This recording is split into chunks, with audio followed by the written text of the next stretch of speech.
nasadať, vyjížďame z Obrojnice.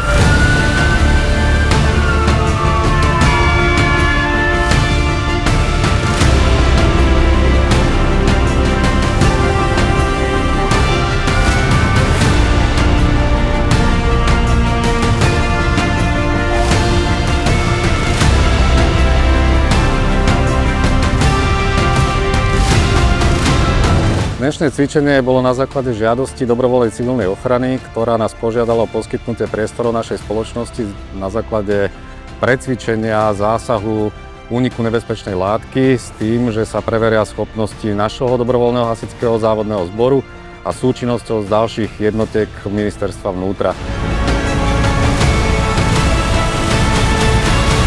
Našou úlohou závodného hasičského zboru bolo najmä poskytnúť prvú predlekárskú pomoc, zatriediť pacientov a odozdať ich do opatery ostatných zložiek.